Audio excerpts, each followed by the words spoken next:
So when I was a little guy, I used to go to Memorial Park. As a matter of fact, it used to be called the Little Savannah.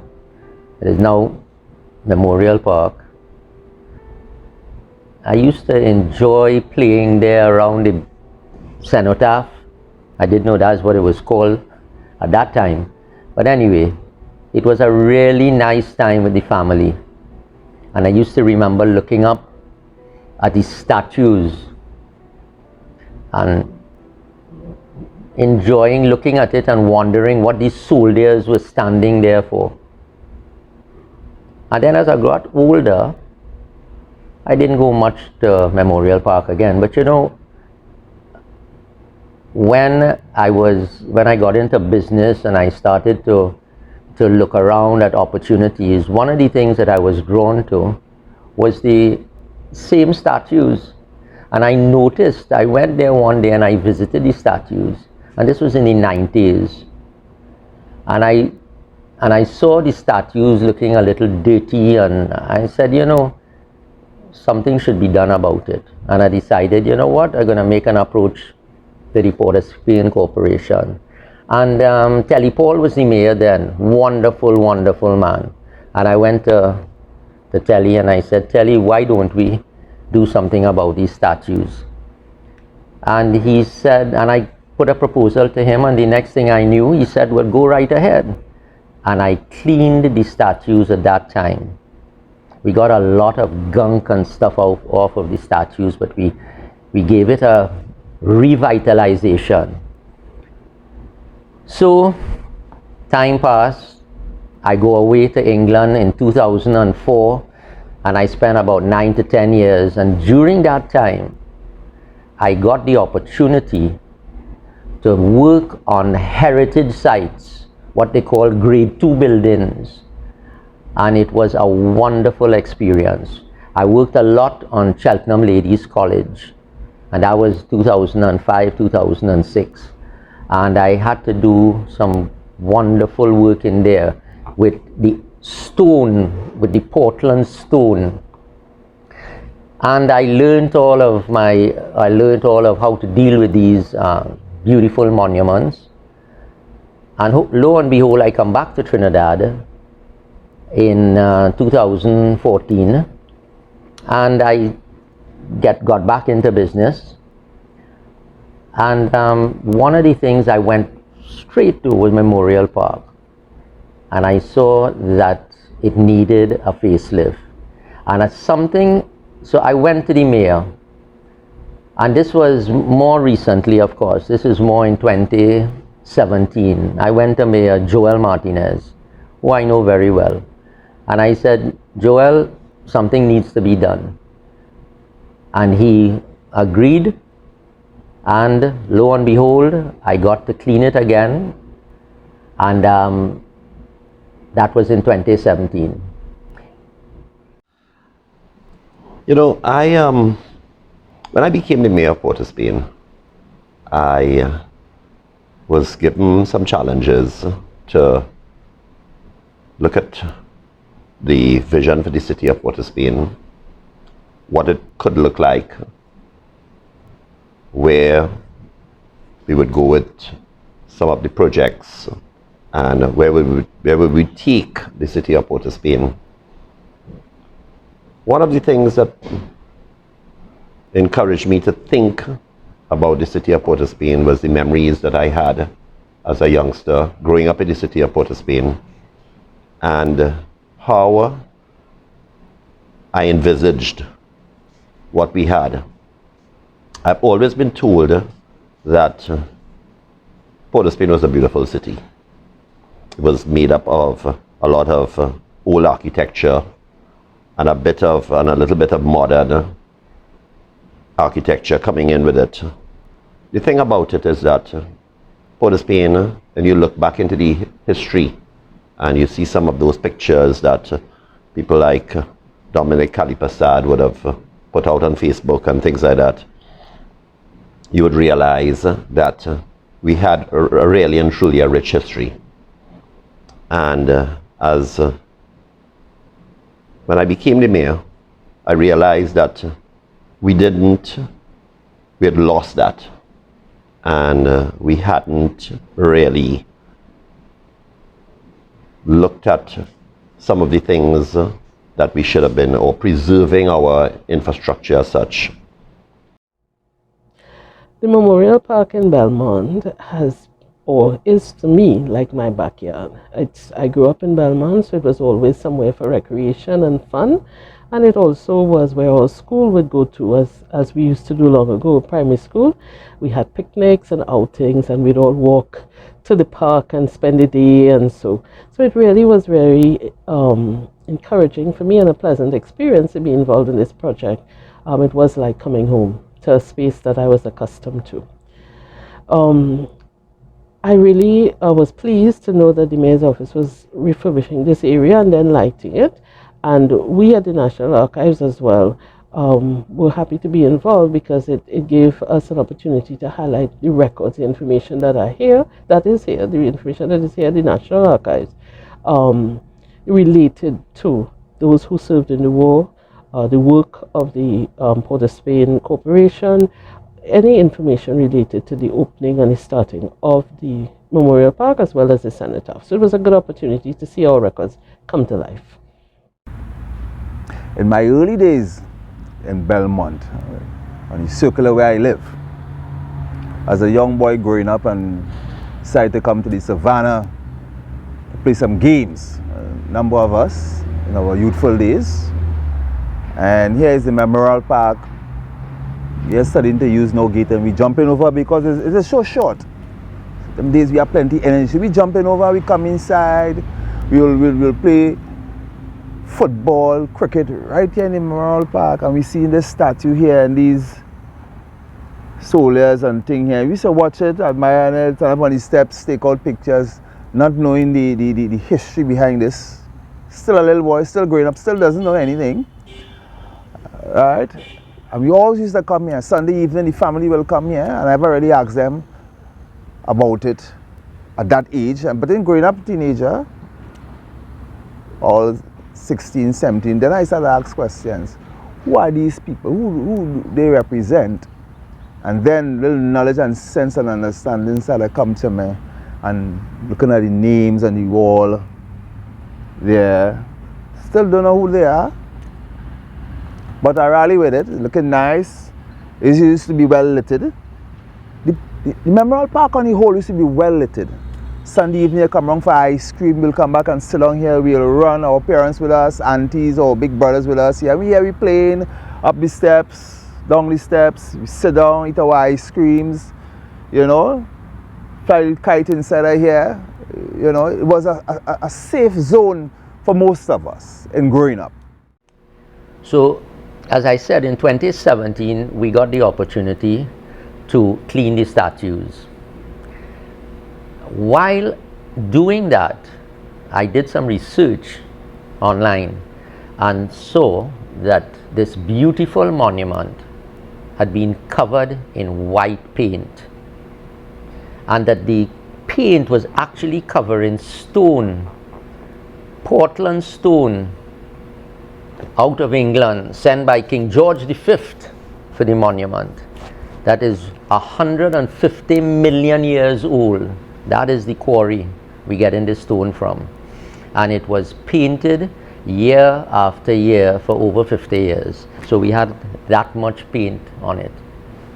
So in 2017, as I said, I then decided I would delve a little more, and I took out some of the paint. And in taking out the paint, I uncovered the beautiful Portland stone. I immediately called the mayor, Joel, and I said, Mayor, come to the park, come right now, come and see this. He was somewhere, I can't remember, but within an hour or so, he came. What is it? I said, look at what we have under here, Portland stone. He said, so what? I say, well, this stone is 150 million years old, and we have had it covered for the last 50 to 60 years. And the floor, I remember the floor being granite. It is in an industrial grey paint.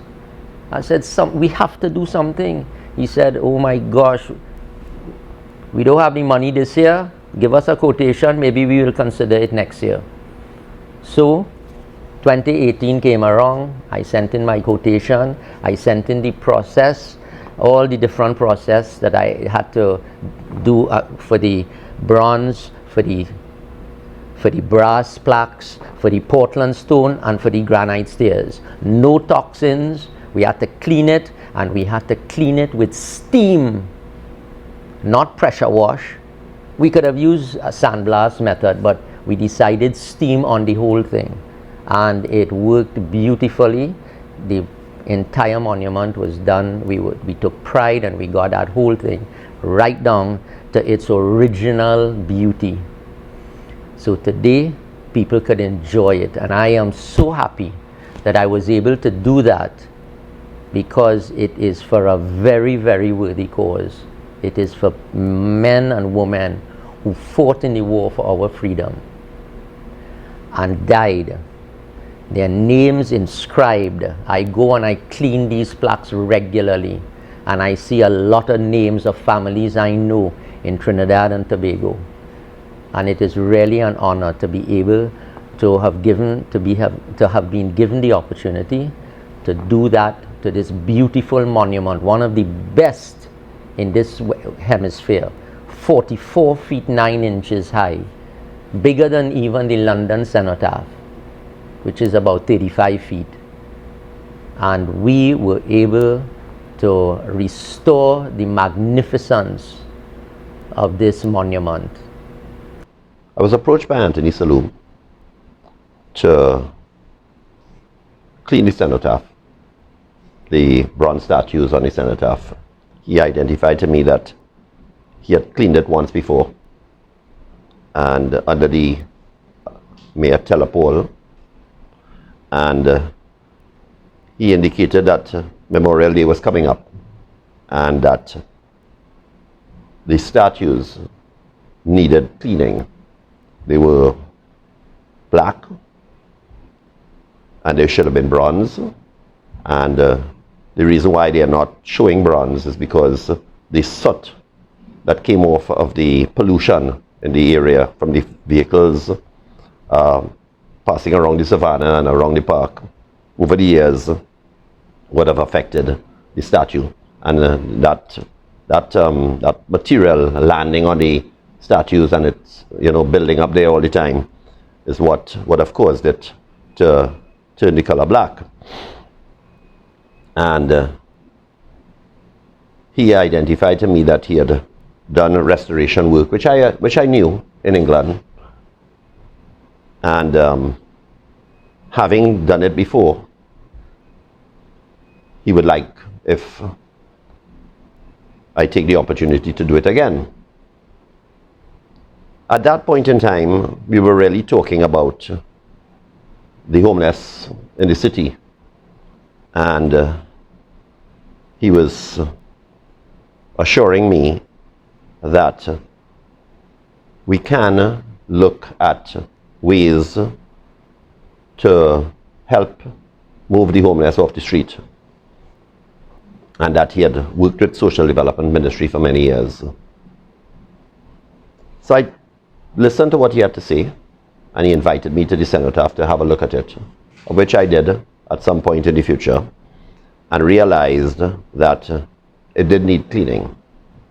And I told him to put a proposal to me, of which I passed on to our CEO, and she brought it to council, and council approved it, and Mr. Saloom had the opportunity to clean the statues then. While cleaning it, I realized that the statues were already bronze, and it just wasn't made up of this material that was on it. And he showed me how it was coming off. And then he also indicated to me that the cenotaph itself is made up of a historic stone which he called yellow Portland stone, which is normally used in Buckingham Palace and St. Paul's Cathedral and a lot of these castles in the United Kingdom. And that we had painted the statue. Well, not the statue itself, but we had painted the cenotaph for a number of years. And he was showing me how that was so, and how we can actually remove it. And then the industrial paint that they paint on the steps was really granite below it. I really couldn't believe that we had painted such a historic stone. And then once I was in a part of the United States where granite was made, they dig it out of the ground, and I was able to see the value of it and how beautiful granite was. So my history of understanding granite, and then understanding that he had mentioned that the cenotaph was made up of this material, and that we were the only Commonwealth country that painted the cenotaph, I then got very excited about it. But Anthony has a way of being very passionate in the way in which he delivered, and he brought me to the point where I felt that we should do something about it. The National Archives got very acquainted with Mr. Saloom and his daughter Danielle when they spent many, many months here with us going through those records to glean whatever information they could find related to the park. Based on what we reproduced for them, we have records from the newspapers for the most part, which highlighted when the park was opened. It gives you a list of people who served during the war. There was information about the decision and when it was made for the cenotaph to be put up, etc. So there was a lot of information that they found in the newspaper, and even some of the opinions of people at the time when the cenotaph was put up. So there's a lot of information there from various newspapers, including the Catholic News, the Trinidad Guardian, the Port of Spain Gazette mainly, which was the main newspaper around during the period that was in question. Joining the military in the year 1988, April to be exact, 1988. It's an organization, it's an institution that I felt proud of and being part of, where it taught me a lot, being in civilian life and in military life. What to cut off, what to add together to make me that gentleman, an officer and a gentleman, and to survive through the recruit training, 1988, I had a lot to bring to the table in the sense that I already knew how to iron. Clothes starts with clothes. They taught me self-discipline in the sense that coming off the streets as an ordinary person and don't know nothing about the military, so they had was to get it into us one after the next and rapid fire from the civilian life into military life within the period of 6 weeks time. How to fold your sleeves, the measurement, how to fold your bed, measurements, things like that. And then you're setting yourself as a young recruit, as we will say. And our instructors will have the instructor session where they will teach us certain things and tell us why they tell us certain things in order for me go back outside as young soldiers or as young recruits, that we wouldn't be so aggressive to the ordinary man on the streets if something should happen, that we wouldn't retaliate in a certain kind of way. Somebody might see you and tell you something that you might feel offended, but you wouldn't retaliate there, and then you'll take it like a man. And there were sessions where the instructors would tell us certain things about a soldier and what it represents. The basic fundamental aspects of military, and you as an individual getting into an organization as this. To know your place in life, to know your place in society. And again, in your community and in your home, And today as a big man, retired, I set that standard still. And it goes a long way. It's a different kind of culture. Memorial Park. one of our greatest gems of a green space within the city, surrounded by great infrastructure, Holy Name Convent, the General Hospital, the Performing Arts Center, and to my right, our museum. If you are a Port of Spain resident, for sure you have visited here with your children or even as a child, especially during Memorial Day, where we commemorated and continue to commemorate all of our brave soldiers who would have fought in both world wars. So when 2020 came around, we realized in the pandemic that they were definitely not going to have a parade. And therefore, we would not be called to clean the Cenotaph as we usually called upon. So we decided to take the opportunity to do something that we had in the cards anyway. And that was the lighting up of the Cenotaph at night, of course at night, and signage to give people a sense of understanding and appreciation of what that Cenotaph is up there and what it is all about. So I went to the mayor again and I said, Mayor, I have an idea. Why don't we do the lighting, because we have always wanted to do it. Why don't we do the lighting this year? No parade, we could experiment and do what we need to do, and we could also do the signage. He said, sure, but the corporation don't have money, you know. You're going to have to find that money. I say, and if I find the money, he says, by all means, we will have to approve it. But if you can get funding for this, we would certainly look at it. I went out on the market and I found a wonderful, wonderful sponsor in the Shanghai construction group, Mr. Michael Zhang. He immediately appreciated the whole concept of that Cenotaph and of what it meant to us citizens of this country. And he was very happy to listen to my proposal of lighting it up and putting the signage. And between him and Atlantic LNG, we got the required funding to do what was necessary. And let me tell you, it wasn't an easy job, because one of the most challenging issues was to light up that Cenotaph without glare hitting people in their eyes. So we did our research, and we came up with our own design of what I call the gun light. It is like a cannon, but the light is, we have designed it where the light is way back and there's a funnel to hit so that the light will shoot through the funnel onto the Cenotaph, and it will be, we would have avoided that glare coming in all different directions. So we built it, and it took us a little while to design it, but we got it going. And while we were doing that, we were simultaneously doing the research for all the signage.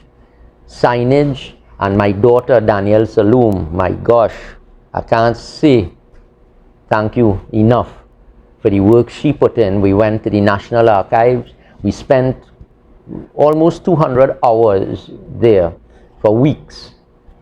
And we got all the information. She got the information required, and she put a design together, which you will see on both ends of Memorial Park. One on the Napa side, which is the western side, and the eastern side, which is by Holy Name Convent.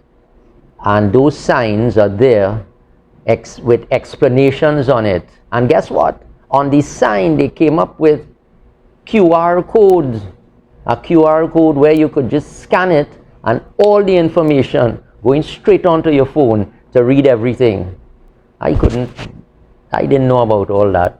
But my daughter, thank you very much, Danielle, for that wonderful job that you did. So we have signage there now explaining everything, and we have signs on the inside surrounding the Cenotaph, low enough for students to read, and with newspaper clippings of those times, 1924, when it was unveiled.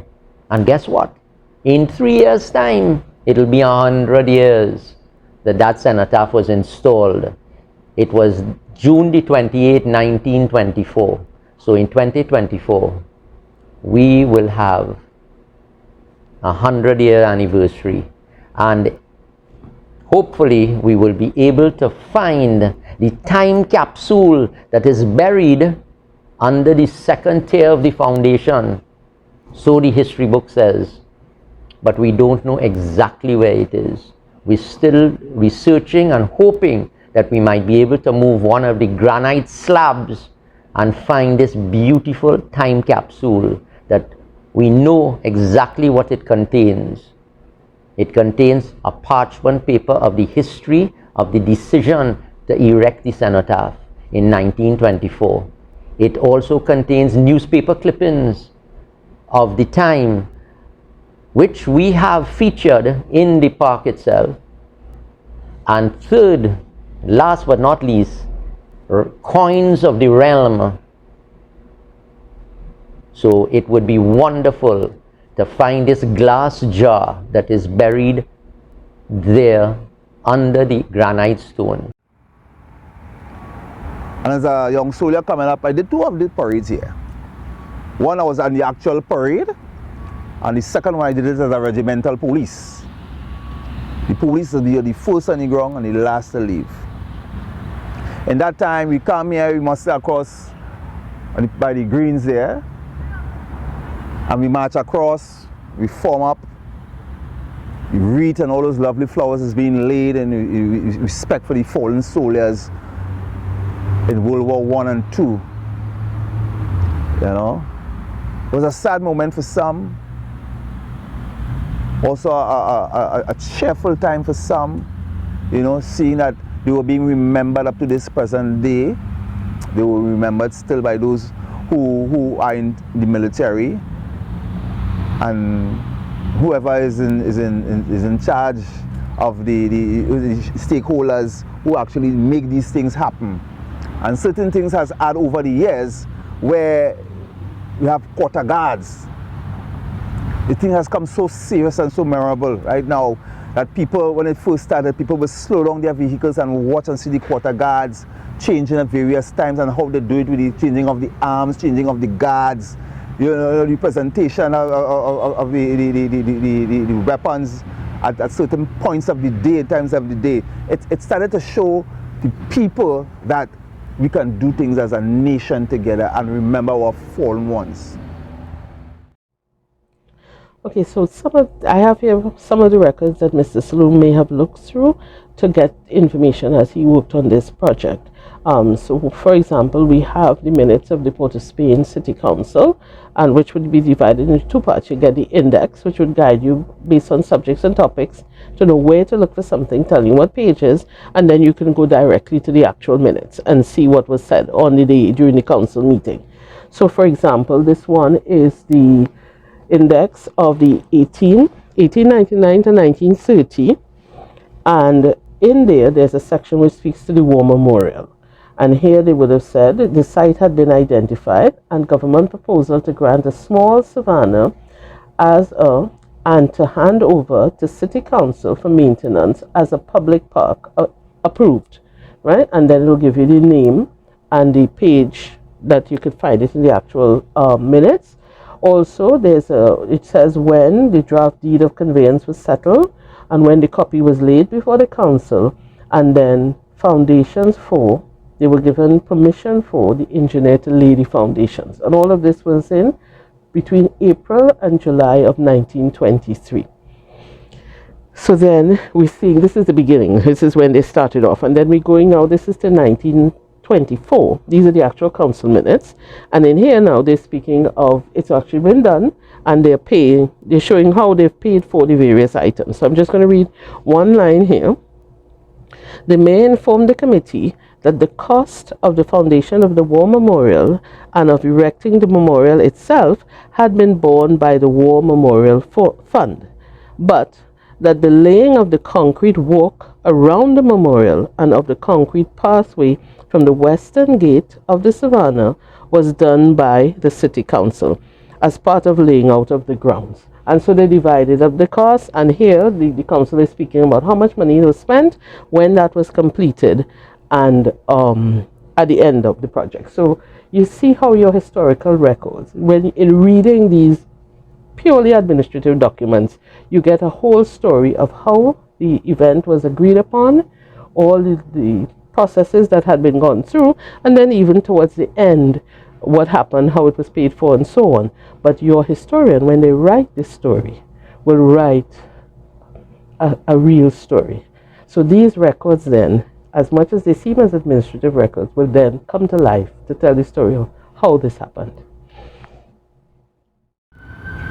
With the restoration of our cenotaph that is made of Portland stone, which is even built or used in Buckingham Palace, being able to come and bring our children here to understand the true history of what Memorial Park stands for and the essence and importance it signifies in us as Trinidadians is such an amazing experience and a great opportunity to be a part of, especially being the councillor representing this district. So, the cenotaph is now completed to some extent, but Mr. Saloom is continuing to look at it truly as a project that has some future, because he was talking to me now just recently about the benches, that you can actually change the benches inside of the park into more historical looking benches, which will actually enhance the ambience of the park. Now, when we embarked on this whole project, we weren't aware that at some stage the Prime Minister would announce the revitalization of the city of Port-of-Spain and put the city in the spotlight for development. So when I heard the Prime Minister and realized that his thinking and my thinking was aligned, I felt really comfortable with his presentation and the fact that he has trusted Port-of-Spain into the spotlight, because the cenotaph is in Port-of-Spain and it has been one of the parks and squares that we have restored. He has indicated that Memorial Plaza is an area for development which will add significant value to the space. So having the restoration of the cenotaph, we are already in progress for works to be done, and that works have already been done.